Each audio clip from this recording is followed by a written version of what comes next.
Hello, and welcome to episode 140 of the Mo Money Podcast. I am your host, Jessica Morehouse, and you are listening to another listener series episode.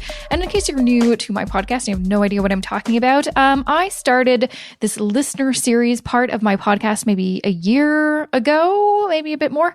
And it was just a way to feature listeners of the podcast because I started just getting all these emails from listeners sharing their personal finance journeys, sharing their successes, their failures, just some really great stories and experiences. I'm like, you know what? You know who would benefit from all this information, all these stories? Other listeners of the show. I need to share these. And so I, developed this listener series where I then reached out to these people again to see if they want to share it in depth on the podcast. And it's been pretty awesome. Quite honestly, I love the listener series. Not only is it great because some of these stories are just absolutely inspiring and motivating. And it's just so interesting knowing what everyone else is doing with their money and not just, all these other guests that I usually have, authors and experts and all that stuff. I want to know what, people that are not, living and breathing money all the time. What are they doing with their money? So I've got a really great episode with two listeners of my podcast, Michaela and Dan. They are a couple and they embarked on a no spend challenge, and they want to share what exactly that is, how it helped them with their finances, and really help them figure out what their values were, what's their why, and just like really go deep with their money. And then they kind of discovered a bunch of other things about their life in the process, which I think is so awesome. Definitely makes me think about maybe doing one of these challenges myself. But actually, you know what? Actually, I might just do that. You know why? Because recently, me and my business partner, Jacqueline Phillips, who is a champion bodybuilder and is recently, she's a cover girl on Inside Fitness. So if you're like at a bookstore or I don't know, anywhere they sell magazines, try to find a copy of Inside Fitness. She's the cover right now. Anywho, so, if you are aware, you may not be, but we launched the Rich and Fit Boot Camp, back in June and launched it again in September. And then we launched it once again for the last time in January, the beginning of January. And now it's an evergreen course. So you can sign up to do the Rich and Fit Bootcamp whenever you like. But beyond that, we also made a free 5-day challenge that we called the Rich and Fit Detox. So we knew that, some people just want kind of a quick, thing to kind of kickstart, changing some of their habits. And detox, well, she knew how to do kind of the physical fitness detox where you really start focusing on what you're eating, doing, self-care, doing yoga and all that kind of stuff, meditation. And for me, I'm like, okay, well, what's kind of a detox for the money side of things? Well, it's very much like this no spend challenge. And so if this sounds interesting to you and you want to do something that's only 5 days, but it'll kind of kickstart you to kind of changing and swapping out some of your bad habits for some better habits, go to richandfit.co/detox or jessicamorehouse.com/detox. And you can sign up and take it. Okay, well, that is enough yabbering from me. Let's get to that episode with Michaela and Dan. Thank you, Michaela and Dan, for joining me on the Mo Money Podcast. Thank you so much for having us. I am so excited to chat with you. I'm so glad that you reached out by email and had, shared your experience with me about your a no spend challenge that you did very recently, like I guess, in the past month or so, and you're still going to continue it with, which I think is really cool. So before we kind of talk about like what exactly that looked like, what inspired you to do something like that? Go ahead. Well, every month I just kept looking at my bank account and realizing that I wasn't able or wasn't saving as much as I thought I should be. And I couldn't figure it out. I tried like the envelope system with Dan, and each month we are just coming up short. Mm-hmm. Mm-hmm. Yeah, kind of along those lines, like I feel like we exhausted a lot of different options. I mean, we were stashing money away here, stashing money away there, and kind of opening different savings accounts, but really at the end of the month when we kind of looked at everything, we were still there's still unexplained spending that we just didn't really know where it went. So the tracking of it was really kind of what I bought into. Yeah. So did you, I guess, previously not really track your money? Like you thought you had an idea of what was going on, but you didn't like track it with a spreadsheet and all that kind of stuff? Yeah. Like we would try for a month or so tracking, and then we would either kind of fall off the wagon with that, or something would happen that I wouldn't like want to write down. Like I would go to TJ Maxx and spend way more than I had thought, and I wouldn't want to put that in the spreadsheet. So I kind of was self-sabotaging in that way. That's interesting. Yeah, because I found like this past year, me and my husband have been tracking our spending very diligently. And I'd say the one thing that he really struggled with was revealing all those purchases that he wasn't necessarily proud of, or, he'd be like, I know I shouldn't have bought that, but I did, and it's there. So, yeah.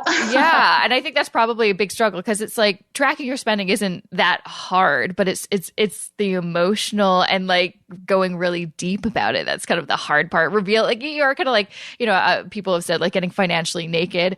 Yeah, that's kind of what it feels like. You're like, people know what I spend my money on. It's hard, even if you're just sharing it with someone you're very close to. I kind of found that a lot of the tracking of, like you were saying, it's easy to track like the $10, $20, $30 purchases because, they kind of come across as like, oh no, that was, we went to Target and we got clothes, or, oh, that was grocery store. But for me, a lot of it was just like the real, like 5, 7, 8, 9, like those little ones that just, you're like, wait a second. Like, I know we went to Target and I know we went and had to get, pet food, but where did that $50 like disappear to? And then that was a lot of the, the frivolous spending and buying that we were doing. Now, typically, like, how do you spend money? Like, do you use your debit card, Visa, or like credit card, cash? Like, what is kind of your way of spending money? Yeah, I've always put things on my credit card, and then at the end of the week or the end of the month, I would pay them off. So all my purchases always go on my credit card. We tried doing the cash envelope system for a little bit to get a better understanding of where our money was going. And we kept that up for about a month and a half, but we didn't stick with that one. What did you find? Why do you feel like that didn't really work for you guys? I think a lot of it was just sort of the discipline and kind of the planning, the advanced planning of like, well, we need an envelope for this, we need an envelope for that. And it just seemed to be like a little bit more in depth, I think, than I think at that point we were kind of ready for. And trying to categorize what some of those purchases would go into. Right. Because I know there was a spending envelope, but then I would be like, well, does this necessarily count as entertainment spending, or does this count as birthday spending?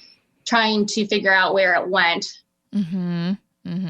And did you typically, for me, I like the idea and the concept of it. I know it does work for a lot of people, but for me, I just don't like using cash. Kind of like you, I use my credit card or my debit card for purchases. So using cash, it just kind of adds an extra layer of work, and I find it a bit of a hassle.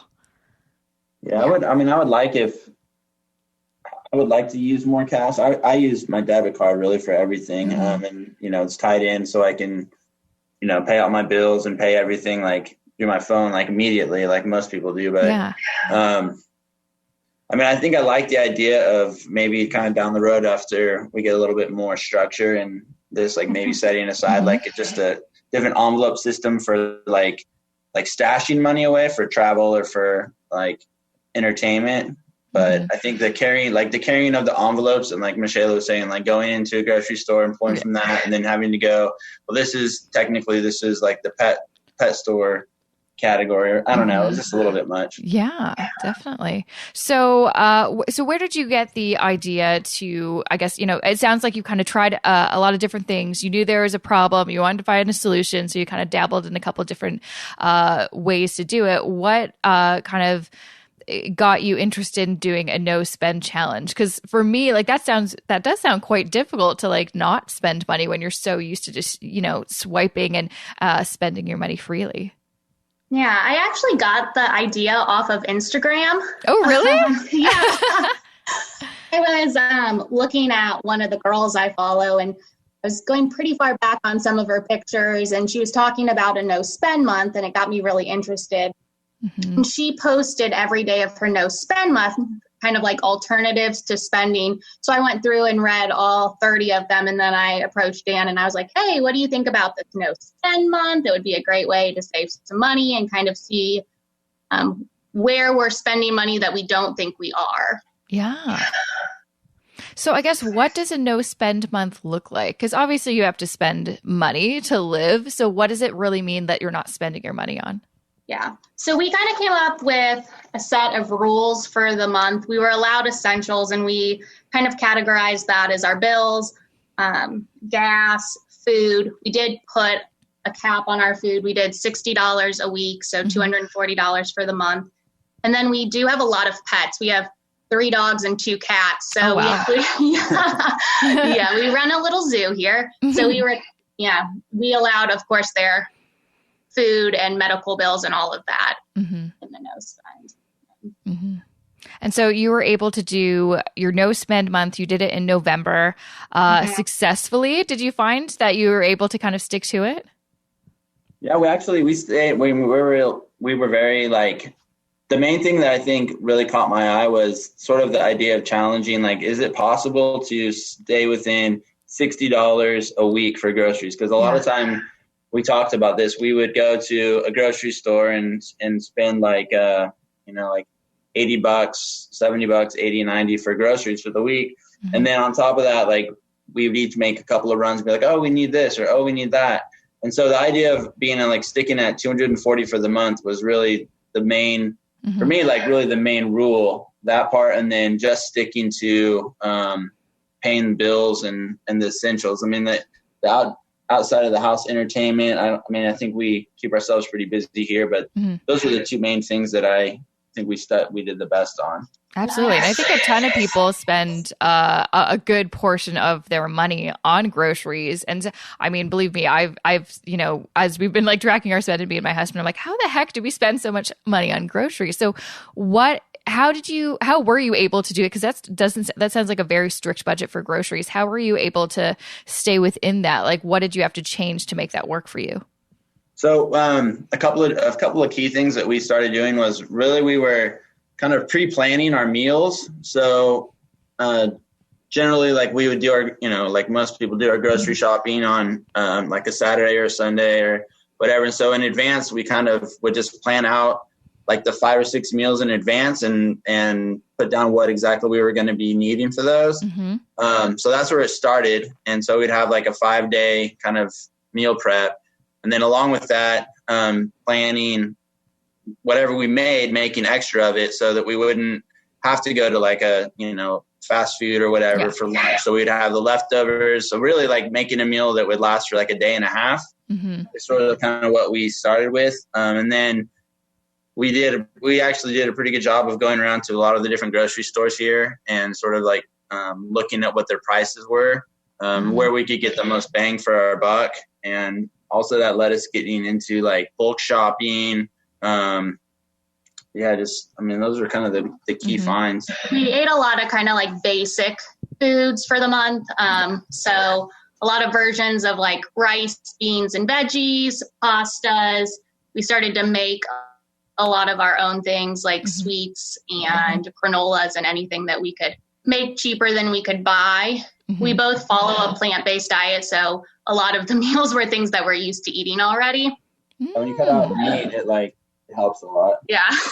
Yeah. So I was going to mention too, because in general, what people don't really think about, not only can you save a ton of money by making your own meals, but it's generally healthier because you have all of those whole foods, you know what's in there. There's no preservatives and stuff. So you're saying that you're also vegetarian, so you're able to do that. So that's really interesting because I feel like a lot of people think that it's, you'd have to buy all those kind of extras because there's all those kind of different variations like, oh, you want chicken? Here's a vegetarian chicken for you or whatever. So I would love to kind of know like what did some of your meals look like? Because it sounds like they're very like affordable, but also really healthy.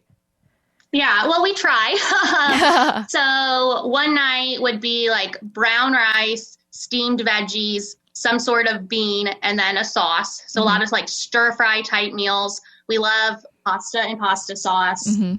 We made a lot of our own like veggie burgers out of sweet potatoes and black beans. We did like a lot of kind of flavored rice by using like our leftover vegetables for like a homemade vegetable stock. And then we kind of did our own. We did one night we made a really nice like pasta using actual like pumpkin puree that we had just an extra leftover pumpkin. And so we just little things like that, just sort of taking the time to, instead of like, that's a really good example of, that's one of those things where you're like, okay, we're going to need some veggie stock for the rice or veggie stock for soup. And instead of like running out and being like, okay, I need a couple of boxes of it, like for $3 or $4, we just made our own. And the same thing with like the pasta sauce, we just used the pumpkin puree for pasta sauce. And, that's it right there. It saves like a trip to the store, where in the past I'd be like, oh, we're going to get veggie broth. And then I'd come home with like a couple of kombuchas, some cookies, and like 5 or 6 other things. And that's, a $12 spend right there. Yep. So, totally. Yeah, just a little ingenuity and kind of just thinking in advance, I think, helps. And I guess just changing your habits too, because I feel like a lot of, just even thinking to me, I'm like, me and my husband have been talking about meal planning for a year. And sometimes we were really good at it, and sometimes we just get off the, fall off the bandwagon, like you said, and just couldn't stick to it. So what are your kind of tips for like trying to stick to that kind of regimen and changing some of your habits of always going to the store and last minute planning? I think just kind of having a good idea, like just communicating, just talking about like, all right, what are we going to, what realistically are we going to look at for this week's meals? Like what sounds good? What do we know is going to be cost efficient, as well as like have enough to get us through like a dinner and a lunch. And then being able to just kind of like figure out, how to spice it up a little bit, like you try to convince somebody that having like brown rice a couple days out of the week for meals and dinner and lunch isn't going to, that doesn't sound very, flattering, but just, exactly. But finding ways to like spice it up with like, like I guess using different spices and different types of combinations of vegetables. That was one thing that, that I think that we really did well on, because Michela's she's been vegan for a lot longer than I have. And so she added her own kind of twist on things. And I think just kind of planning in advance and taking the time to like, to think ahead, looking down the line at more like, okay, how's this going to help us be beneficial, like not only financially, but also nutritiously. Yeah, there was one like Friday night when we're eating quinoa and lentils with pasta sauce, and I'm just like, oh, I just want Taco Bell. I just want a bean burrito. Like, and then reminding myself why we were doing the challenge and why we were meal prepping and the goals that we were setting with that. It makes it a little bit easier when you can come back to your why. Yeah, totally. Oh, I'd love to talk about your why. So because we didn't really touch on your why, but I assume that is a big reason, and a big motivator too, is like always going back to like, why are we doing this? Because otherwise, you'll probably be able to do this no spin challenge for a month and then go back to your old ways. But you've mentioned that you want to continue on this for some months to come. So let's kind of go back to like, what did you figure out was your why for doing this? I think it's kind of evolved actually throughout the challenge. So I got pretty big on minimalizing a little bit before the challenge and trying to live a slower and more simple lifestyle. So before the challenge, we had already started to kind of cut back on some of our spending and entertainment. So my why was that I want to be a more conscious consumer and a more ethical consumer, and kind of make sure that the companies I'm supporting, I also support their morals and kind of reducing that environmental impact as well. So the environment and kind of moral, ethical standards have been my why in this process. And then living a simpler, more meaningful life with Dan. And we're also getting married, which is a great motivator to want to save some money. I bet it is. Yeah, I would agree with. For me, it sort of started out with the main idea was just, the dollar amount, and just kind of figuring out like how I could cut out, $50, $100, $150 a month. And this kind of seemed like a good way of a place to start, by, tracking what we were spending our money on. But like, as Michelle said, it kind of, as we were going along, it sort of led to, exploring new avenues in like bulk shopping, or, finding new ways to, use what we have, like the veggie stock or the pumpkin. And so, it sort of just evolved into different things that kind of came about. And then I'd say ultimately, like, right now it's more about, being thoughtful, like with what I'm spending money on and what we're spending money on and why we're saving it, as opposed to just kind of like thoughtlessly spending every time you go into a grocery store or wherever for a couple of items. It's like, oh, this looks good, this looks good, this looks good, when you really don't even need that. It's just you needed a couple things and you end up walking out with way more than you needed because it looked good. Absolutely. Totally. So what would your advice be for anyone who's like listening now and they're like, yeah, okay, that sounds like something I totally want to try out. What would be kind of the first steps for someone to take to try their own kind of no spends challenge?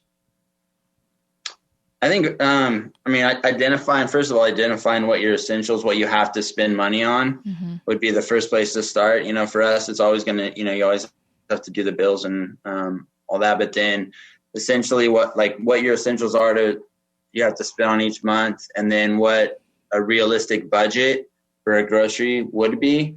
For us, it just, that we kind of looked at the $240 and thought that, it was a good enough number that it would be a challenge to do it, but also it was doable. So maybe starting with those two spots. I think having an accountability partner is a big thing. I think if I was doing it alone, it would have been a lot harder to stick with it because no one would have known if I didn't. So I think having someone to kind of hold you accountable, and then also knowing why you're doing it, because it's great to save money, but for me, that wouldn't have been enough because it hadn't worked in the past. So I needed something more than just saving money. And those are kind of the two things that kept me going. And then to also plan. I did break the no spend challenge once. It was my niece's birthday. And I completely spaced buying a present in October for it. So I did break it to get her a birthday present. But I made sure to buy it from like a company that I wanted to support. So to plan as well, because you don't want to run into a birthday or something like that you do want to give a gift for, not be able to. Yeah. And I guess don't beat yourself up if you don't do it perfectly, if you slip up once or twice. Just kind of like, anything in life. It's like you don't have to do it perfectly to still get those really great results at the end, but don't beat yourself up. And even if you decide to do a no spend entertainment month, like you're going to see the benefits, even if you just do one category of no spend. It's kind of nice as a side note is we had mentioned it to quite a few people that we were taking on this challenge. And so we did have people that, would invite us out to go eat and knew that we were doing a no spends November, and they were like, oh, we'll get this. And so we were very grateful for that. My mom treated us one day and we were like, thank you. I love that. That is so funny. Well, I love what you said, Michelle, about the accountability partner, because absolutely. I feel like I don't know if I'd be able to do this alone, but I feel like if I had some friends, kind of like a book club, but like a no spend club or something, that would be a lot more motivating and kind of fun to do. Exactly. And we got some of our friends involved. So then I didn't want to tell them if like we slipped up. There was no way. I got competitive. Yeah. So I was like, there's no way we can give up now, because I know people are checking in and I know other of people are doing it as well with us. Yeah, that's awesome. That's awesome. I love this. I think this is a really awesome. I'm excited to share this episode with people to motivate them, especially especially when this episode is going to air in January, when most people I think are looking for a program to kind of undo some of the damage they did in December. So I think this is awesome. Yeah, exactly. We were able to save about $700 too. Wow. Yeah, we were pretty shocked when we got the numbers. And then we were like, oh my gosh, if we had done this every month, think how much money we would have had. Yeah. So I guess how long do you foresee you kind of doing this, or at least a version of this? Is this just like you want this just to be integrated? Like this is your kind of normal now? Like it's not really a challenge anymore. This is just like what you want to carry forward. I mean, I think we both agreed, like we definitely want to carry it forward with a few modifications. Like, I mean, we were pretty diligent about like the no, I mean, we didn't eat out. We made stuff go, at home. So, I think it would be nice to, I'd like to go out a few times a month, not even, take Michelle out and go kind of do a couple dinners out. So that's something that we're talking about, like figuring out how to work that in. But the grocery bill, I think the grocery thing is something that we really kind of want to continue to challenge ourselves on and, see where it goes from there. Yeah. We value our date nights. Yeah. And we were having them too often before or always spending money. We do value them. So we are going to bring back the version of that might include going out to dinner or a movie, but not doing it excessively like we were beforehand. But I do want to add this note, like it was nice though, because we were doing meals at home and planning our meals in advance. The big thing was like it allowed us more time to spend together, because we were both in there like making the dinner or going to the grocery store together. So, I mean, it is nice to be able to do that, be able to like sit down and have a meal at home. And, I think there's lots of people that, I don't think that happens as much as it used to. So it's nice to be able to just kind of spend that quality time doing something constructive at home. Totally. It's brought you closer together, it sounds like. Exactly. Yeah, it has. I didn't think that was possible, but it has. And it's kind of helped us learn new ways to cope with things, because beforehand we were using shopping and spending money as entertainment and as a way to cope with stress. And we've kind of had to learn different ways. That might include going for a walk or reading a book or even watching a show. It's made us a lot more creative in that aspect. Totally. Well, thank you, Michelle and Dan, for taking the time to chat with me and sharing about your no spend challenge. I know you're going to kind of motivate and inspire some people to try and do it themselves, maybe even myself. I like to try to do in January. I love that. I know. Like I've tried to do them before, but maybe I'll try again. Maybe I'll try to get my husband more involved, and that's kind of the secret sauce. Yeah. Or just bypass your husband and go for your friends. Yeah, that's true. Well, thank you again for chatting with me. It was a pleasure. Thank you. Have a great night. And that was episode 140 of the Mo Money Podcast. Make sure to check out the show notes at jessicamorales.com/140 for some more information about what we talked about and some important links that you may want to check out, including the thing that I mentioned at the beginning of this episode. The Rich and Fit Detox is a free 5-day fitness and finance detox that me and my business partner, Jacqueline Phillips, who's a champion bodybuilder and the current Inside Fitness cover girl, we developed it over kind of the Christmas holidays as something to help people kickstart kind of their new year, but also help them kind of replace some of their bad habits with some better habits. So if you want to kind of, you're feeling kind of tired and maybe you got the winter blues. I definitely have some of that myself. And you feel like your spending is out of control and you just need some guidance. You just need some help.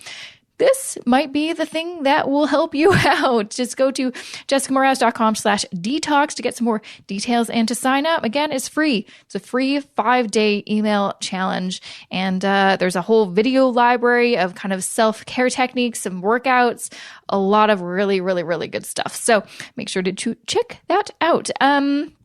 I also mentioned the Rich and Fit Bootcamp. So we opened up the doors. So if you want something a little bit more intense, if you really want to start getting fit, you really want to tackle your finances once and for all and create a really solid foundation for your finances, this is the thing that will get you there. And it's all about doing fitness and finance at the same time, really creating a lifestyle that you can maintain after the program. So you can find out more details about that at richandfitbootcamp.com.